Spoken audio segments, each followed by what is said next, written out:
Welcome back. This is a continuation of our Webpack overview. We're going to get into the code of this. We're going to show you how to take that previous npm init project that we generated a few videos ago, and we're going to actually add Webpack into this application, and we're also going to configure it. So let's go ahead and do an npm install of our Webpack. And remember to do -g and --save -dev. That'll make it available globally, as well as save it to our dev dependencies declaration here, and let people know that we need that dependency in order to run this locally.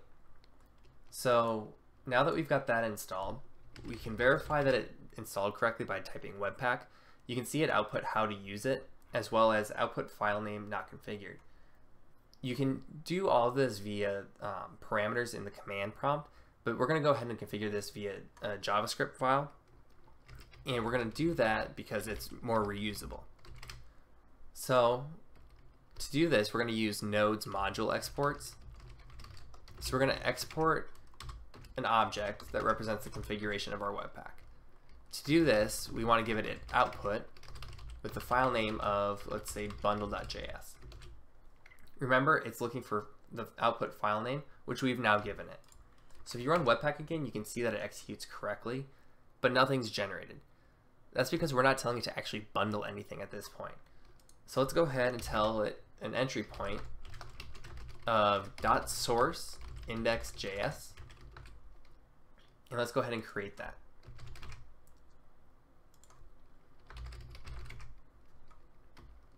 So here we're just going to do a simple console log statement, something that you'll recognize in a bundled application. So now that we've got that, we've told it where to enter, let's go ahead and run Webpack again.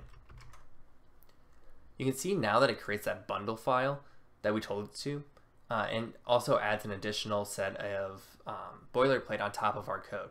You can find our code way down here at the bottom. We don't want it stored here alongside all of our other application files, so let's go ahead and get rid of that. Now what we're going to tell it to do is we want it to go to a different path. To do this, we're going to use that path npm module, and we're going to say path.resolve __dir_name dist. Remember that dir name is a node variable that we have available to us that represents the current location that we're executing from. You can see that path is not defined, and that's because we haven't actually imported that.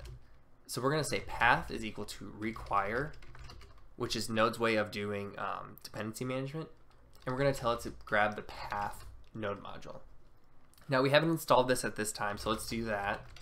Install, remember to save dev, path. So that installed fine. We now have path, everything's looking good, right? Let's go ahead and run Webpack. You can see it create the dist folder, as well as our bundle.js. That's the same file that we encountered earlier, just in a different location. Now that that's been done, we have a very simple Webpack configuration that will go ahead and do all the module loading that we need.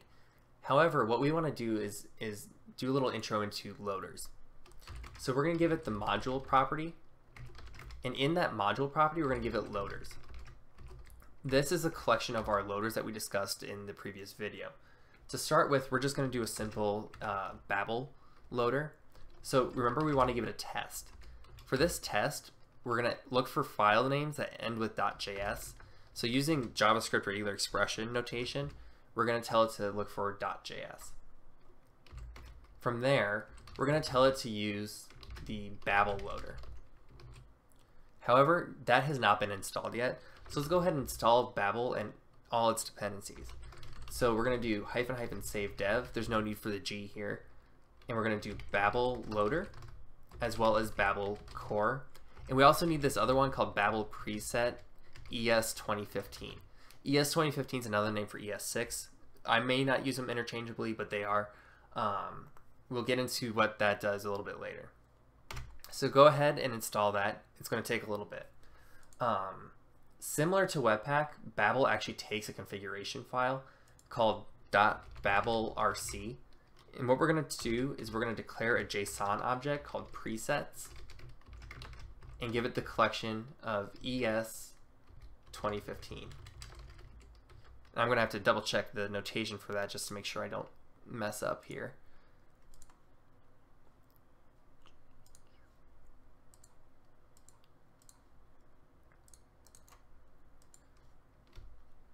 Yep, that's correct, except it needs to be double quotes because this is JSON. All right, so now that that's done, what we're telling Babel to do is use the ES 2015 notation in their library. You don't really have to worry about that too much. So let's go ahead and execute this now, just to make sure everything's working. Okay, so everything executed fine. You can see nothing changed here other than this use strict. But now let's go ahead and add some ES6 notation in here. So let's create a class called test with a constructor that outputs hello webpack world. We can assign an instance of that by doing a new test. Save that. If you notice the red squiggly lines, that's just my ESLint going on, so you can ignore those for the most part. Alright, so now let's go ahead and execute that. So Webpack executed fine. If we look at the bundle, you can see our code got transformed here, right? So you see class call check, var test is equal to a function test. So this is the declaring of the class right here. And this is us creating a new instance of that. This is all functions, which is ES5. So this is able to execute in browsers as old as IE8. The further back you go, the more difficult it becomes. So modern browsers such as Chrome, Firefox, Microsoft Edge, I'm a little leery to say, but also Internet Explorer 11. So this should work in all of those. So now that we've got an example of a loader as well as our entry point and our output, we're going to go ahead and talk about our resolve. So to remember, if you remember from the video, resolve is used to kind of make your imports a little easier. So what we wanted to do is we wanted to resolve files in a set of directories, and we're going to use source as one, as well as node modules. That's where all of our npm modules are stored at. So we're going to, for instance, when we install Angular, we're going to import that from our relative directory node modules / Angular. But now that we have this this root resolved, we can actually just import Angular directly. So let's go ahead and save that and do an npm install save, not save dev, but just save. This will save it as a dependency versus a dev dependency. And we're going to install Angular.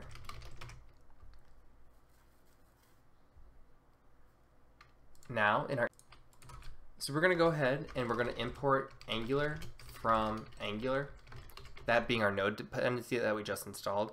And we're going to do a console.log of hey Evan. And now if we execute our Webpack, you can see in our bundle that not only is our code in here, but also that Angular dependency that we imported. So you can see something like 16,000 lines of code. That's because we imported the entire Angular project into our application and bundled it alongside our code. So if we did a search for hey Evan, you can see our code here at the very top. And also it then puts all the scaffolding necessary to access those variables from inside our application. So if I were to do an angular.module declaration here, this would be completely valid JavaScript at this point. So now at this point, we've got a Webpack configuration that allows us to do ES6 notation using import and export statements, as well as the ability to import node modules from other folders in a much cleaner fashion using our resolve object declaration. We're going to go ahead and install a dependency called the webpack-dev-server. What this will allow us to do is to actually serve up our content, and it ties into the Webpack build process really nicely, so that we can actually test our components locally before pushing them into a production type environment. So after we install this, again, globally, we're going to be able to execute a command that is webpack-dev-server -d. That's for debug purposes. And you can see that it's serving up localhost 8080 webpack-dev-server. So if we go ahead and access that URL, you can see that that application is actually running. You can see our source, node modules, all of that. We're going to look at dist for now, and that's our bundle.js. So this is what gets generated by our Webpack build process. Now, if we go ahead and add an index page into that dist folder,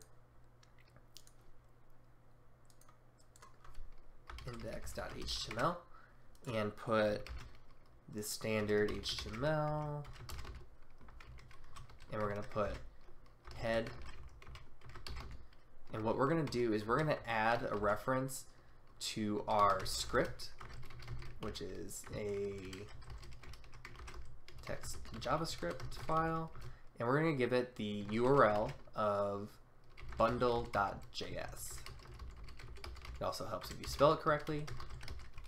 And now, what this index page does is it basically imports our bundle that we created, and if we refresh the page and go to dist, this actually loads that index.html page directly, and you can see it output, "Hey Evan." We have a fully functional web application at this point. It's not something that you'd really want to use for production. You don't want to run it on a server and then have that host up a full application. This is mostly just for development purposes and then bundling it together and storing that off as static content to be hosted up by any form of web server. All right, so now what we're going to do is we're going to create an index page that is actually reusable. And what we're going to do is, so that we don't have to have that HTML files, we're going to use an HTML plugin. So if you perform an npm install save dev of the HTML webpack plugin, this will give us access to that plugin up here. So we're going to do const HTML webpack plugin, and this is an instance of the HTML webpack plugin located in our node modules. So this is actually a class. So what we're going to do is we're going to add that as one of our plugins. So we're going to new it up, and that's it. Now that when we execute our webpack, what it's going to do is it's actually going to generate a index page with the bundle automatically included in it via a relative URL. It knows the output directory, so it knows where to put the bundle as well as the index and how to reference the two together. So if you look at the index page, you see our webpack app with script source equals bundle.js. All right. Now let's go ahead and add a title to that just to show how configurable these things are. Title my app. Let's run that again.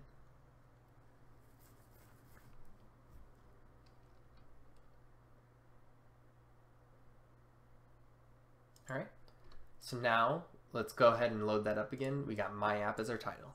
So now when we go to our Webpack dev server, which I've got to start up again here, webpack-dev-server -d, we bring that up again, you'll notice that now we automatically actually have our index page, and we can make modifications to our JavaScript and have that be reflected automatically.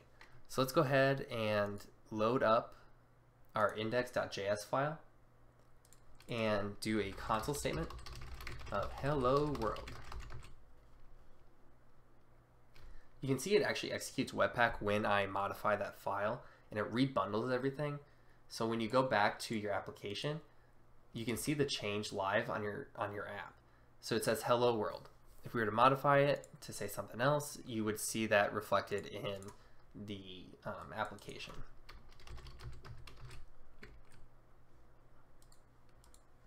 You see the second console log statement. This is how web development really works nowadays. It's really quick and locally. You can make changes on the fly. We'll get into a little more later about how we can use like browser sync and other forms of node modules in order to make this faster yet. Again, from the video yesterday, or depending on when you watched it, there are more loaders, there are more plugins that I haven't gotten to. and we'll get to them really as those problems arise in the app development. For now, what we only need for future videos is going to be this Babel loader to do ES6 notation. Those videos will be upcoming. I've already got them laid out. I've got 7 videos so far, and that's likely to expand. So hopefully I've got enough content for you guys to keep up with. And for now, I hope you enjoyed the presentation on Webpack. Hopefully my edits will work nicely together. Remember, you guys can contact me via Twitter, LinkedIn, contact me here on YouTube. I look forward to hearing your guys' feedback. Let me know where I screwed up. I welcome really harsh advice, so feel free. Thanks again for watching, and look forward to seeing you next time.